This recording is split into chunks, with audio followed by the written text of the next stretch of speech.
이제 재밌는 혈압약 이야기 해드릴게요. 조물주가 사람을 만들 때 나이가 들면 내 몸 구석구석하고 뇌 속에, 머릿속에 피를 잘 전달하기 위해서 나이가 들면 뭘 올려준다? 혈압을 올려주게 만들어 놨습니다. 이런 이야기 들어보셨어요? 처음 듣죠? 자, 이게 바로 작년에 일본에서 마스모토라는 아주 10년 동안 40년 동안 10만 명 환자를 진료한 마스모토 교수하고 일본의 콘도 마코토 교수, 그 다음에 우리나라의 의사 신우섭 씨 공통적으로 내놓은 견해입니다. 제가 약사인 제가 함부로 할 이야기가 아니기 때문에 이분들 이야기를 제가 여러분들께 전달하는 것 뿐입니다. 그 책에 보면은 나이가 들어서는 혈압을 적당하게 올려야만 내 몸 구석구석이 혈액이 잘 통하고 머리에도 혈액이 잘 통해서 바로 요즘 대한민국이나 일본에 세계적으로 제일 많이 생기고 있는 환자, 어떤 환자? 치매 환자입니다.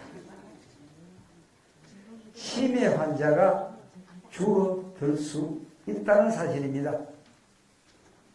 세계에서 가장 많이 약을 먹는 나라가 대한민국입니다. 얼마나 많이 먹느냐? 다른 나라에 무려 4배를 먹습니다. 저도 쇼크할 뻔했어요. 자, 하나를 먹을 병에 4알을 먹으면 별로 안 많죠? 3알 더 먹으니까. 3알 먹을 병에 4배를 먹으면 몇 알이죠? 결국 다른 나라 사람들은 3알 먹는 약을 우리나라 사람 몇 알 먹는다? 12알을 먹는 결과하고 우리나라 65세 이상 노인들이 평균적으로 먹는 약이 무려 7.8, 8알로 밝혀졌습니다.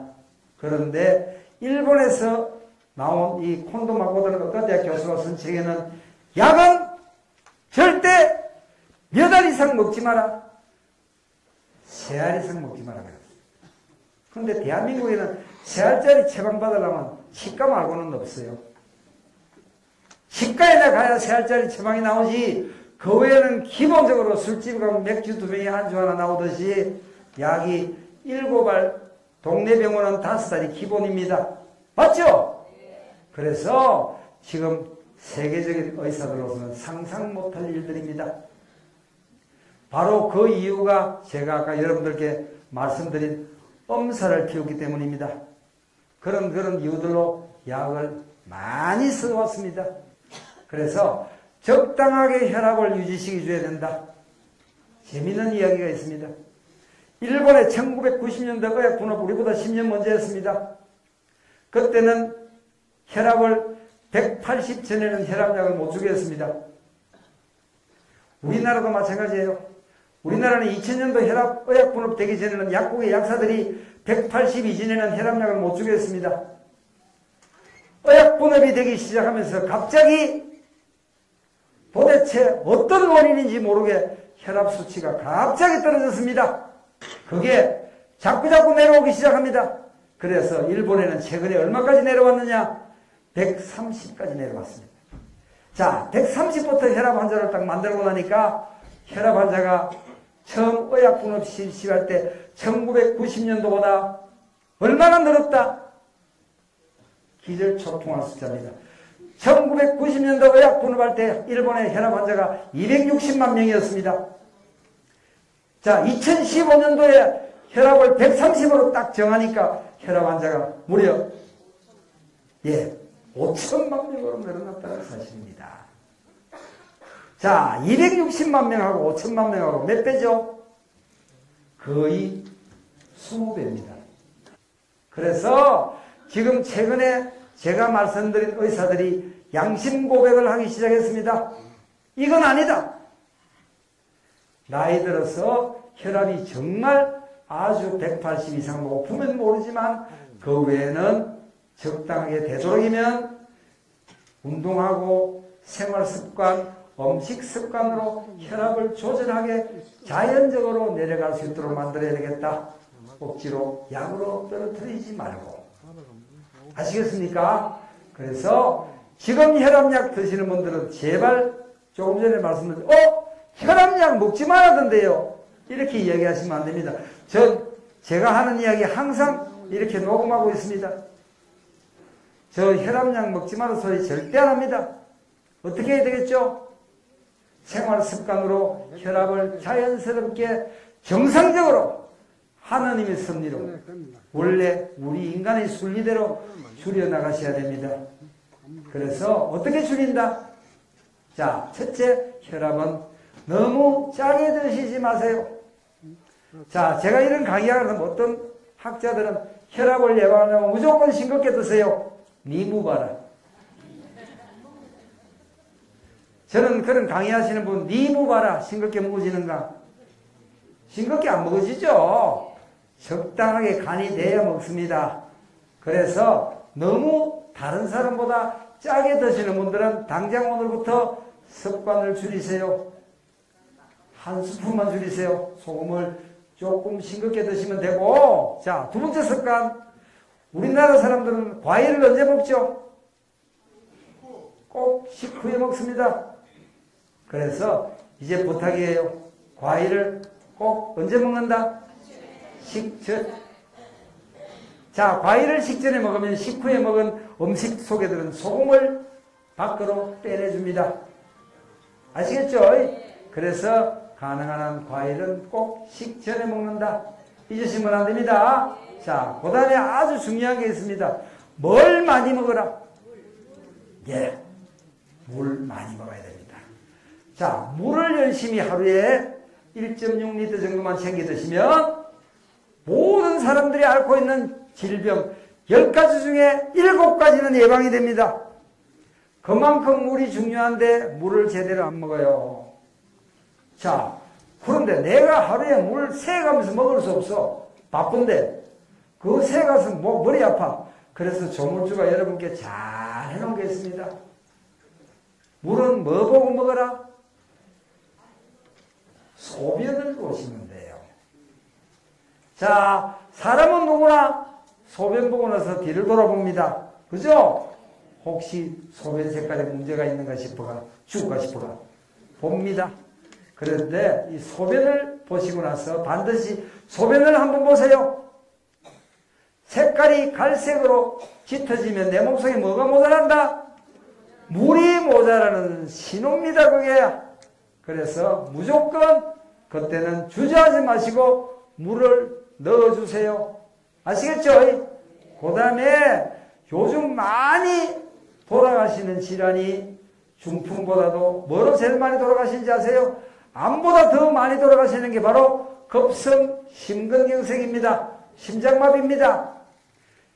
잠들기 전에 물 한 잔 딱 드시고 종아리만 마사지하고 주무세요. 이거는 아무도 안 가르쳐 주는 거예요. 아시겠죠? 그래서 내가 여러분들 여기 정말 잘 오셨다는 거야. 제 이야기 들으면 120세까지 얼마든지 건강하게 사실 수 있습니다. 잠들기 전에 뭐 하라? 물 한 잔 먹고 또 뭐 하라? 종아리 마사지 하세요. 그냥 주물러만 주면 돼요.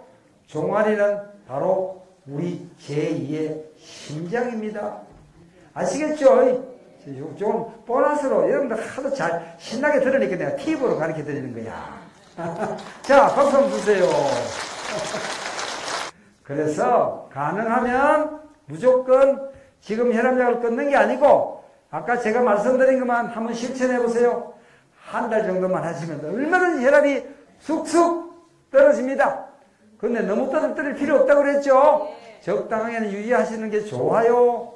그래서 음식하고 생활 습관으로 줄이시면 됩니다. 아시겠죠? 자, 한 가지 꼭 당부드릴 거 있습니다.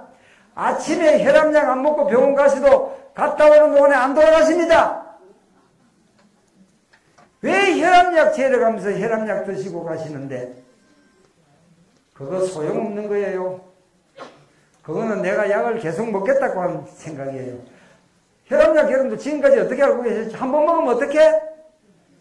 평생 먹으라고 다 알려졌죠. 그거는 의사 선생님들이 여러분들 이뻐갖고 더 보려고 그러는 거예요. 오래 보고 싶어서 하는 이야기입니다. 오래 보고 싶어서 지금은 혈압, 당뇨, 콜레스테롤이 성인병이 아닙니다. 어떤 병? 제가 말씀드렸죠. 모든 병은 어디에서 온다? 생활 습관에서 오기 때문에 병명이 생활 습관병으로 바뀌었습니다.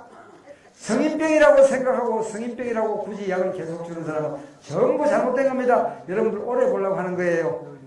그래서 생활 습관병으로 바뀌었습니다. 아시겠죠? 자, 이제 여기에 바로 혈압에 대한 이야기입니다. 자, 다음에 넘어갈게요. 당뇨. 우리나라 정말 당뇨 환자 많습니다. 지금 국회에서 당뇨 환자가 이대로 계속 늘어나면 대한민국은 정말 당뇨약으로 망국이 될지도 모른다는, 저는 당뇨약뿐만 아니고 약으로 망국이 될지도 모른다고 이야기합니다. 그런데 당뇨는요, 고혈당보다도 더 무서운 게 뭐다? 저혈당입니다. 저혈당은 언제 오죠? 당뇨약으로 옵니다. 그렇죠? 당뇨약 드시는 분들 주머니에 뭐 넣어 다니랍니까? 사탕 넣어 다니는 이유가 바로 약으로 당이 현저하게 떨어질까 싶어서 그렇습니다. 아시겠죠? 그래서 당뇨도 가능하면 생활습관으로 바뀌어야 됩니다. 그럼 당뇨 약 적게 먹을 수 있는 비결 알려드릴게요. 당뇨는 너무 쉬워요. 적게 먹고 많이 움직이면 됩니다. 어려워요? 어려워요? 쉽죠? 정말 쉽습니다. 내가 오늘 좀 더 먹었다. 아, 그럼 좀 더 움직이면 돼. 아, 며느리 순간한 빨래도 좀 빨아주고 얼마나 이뻐하겠노? 조금 더 움직이세요. 평소에 요만큼, 평소에 마을 한 바퀴 돌던 거, 애들 잔치라도 잔치비가 저먹었으면 그날 2바퀴 돌아란 말이에요. 왜 평소에 똑같이 다른 날보다 많이 먹어놓고 적게 움직이는데? 간단해요, 당뇨는. 무조건 적게 먹고 어떻게 하라? 많이 움직이면 됩니다. 얼마든지 조절할 수 있습니다. 아시겠죠? 결코 평생 약을 먹어야 되는 불치병이 아닙니다. 아시겠죠? 자, 당뇨 쉽죠? 적게 먹고 많이 움직여라. 그리고 당뇨에 좋은 음식을 조금 돈 들이자면 돼지 감자나 두릅 같은 게 있어요. 요즘 두릅 참 많죠? 두릅은 꼭대기부터 뿌리까지가 전부 당뇨약입니다. 제가 이야기를 해서 약이라는 거예요. 음식이라고 생각하지 마세요. 제가 영도에서 강의를 하고 나니, 제 영도구청에서 노래교실도 하는데요. 영도에서 제가 당뇨에 두릅 강의를 하고 나니, 그날 동네 시장에, 남항시장에 뭐가 하나도 없다. 두릅이 하나도 없어. 기가 막힙니다. 음식으로 질병을 치료 예방하려면 어떻게 해야 되는지 아세요? 꾸준히 먹어야 됩니다.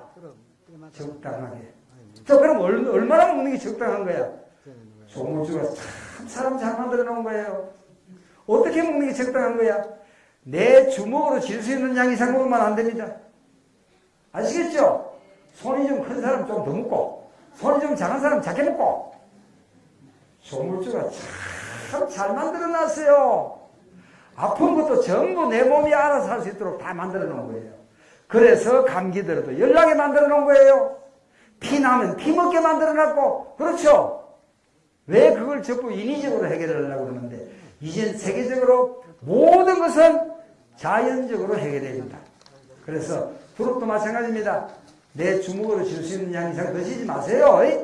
그리고는 어떻게 먹어라? 적어도 3개월 이상 꾸준하게 드셔야 됩니다. 충분히 해결됩니다. 자, 이제 혈관 이야기 할게요. 콜레스테롤 약도 많이 드시고 계시죠? 여러분들 꼭 아셔야 돼요. 그래서 콜레스테롤 물론 낮추긴 낮춰야 됩니다. 재미있는 이야기 있어요. 제가 강의들이 보면 아마 이 이야기는 내 강의 이야기가 얼마 전에 무엇이든 알아봅시다에 나왔죠. 어머니 한 분이 딱 이야기하지만 저는요 콜레스테롤 약을 20년 먹었는데요. 며칠만 안 먹으니까 말짱 뭐더라? 도루묵이라고 이야기했어요. 아니 콜레스테롤 약을 20년 먹었으면 피가 맑아져서 애기 피부처럼 혈관처럼 됐겠다. 콜레스테롤 약이 정말 혈관을 청소해주는 약이라면 그렇죠.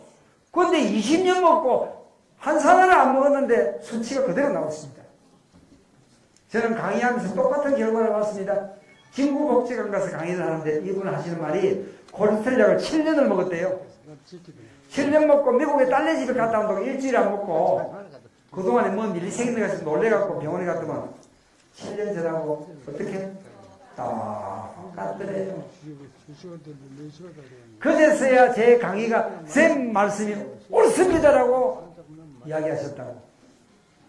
그래서 제가 그래 그러면 오늘부터 무조건 열심히 걸어라. 바로 걷는 겁니다. 콜레스테롤은요 아까 물 이야기 나왔었죠. 이 물이 또 콜레스테롤이 기가 막힌 거예요. 물 꾸준하게 챙겨 드시고 열심히 걸어보세요. 무조건 콜레스테롤 떨어집니다. 왜? 내 몸에 있는 중성지방이 콜레스테롤을 만드는 원인인데 그 중성지방은 어디로 빠져나가는지 아세요? 왼쪽 다리로 빠져나갑니다. 그렇다고 집에 앉아서 이거 들고 있을 수는 없잖아. 미친놈처럼. 뭐 해야 되겠어요? 걸어야죠. 그래서 열심히 걷는 거 그리고 물만 챙겨 드시면 콜레스테롤 무조건 떨어집니다. 저는 제 약국에 오는 분들한테 전부 시험합니다. 그분들이 제 대상자들이에요.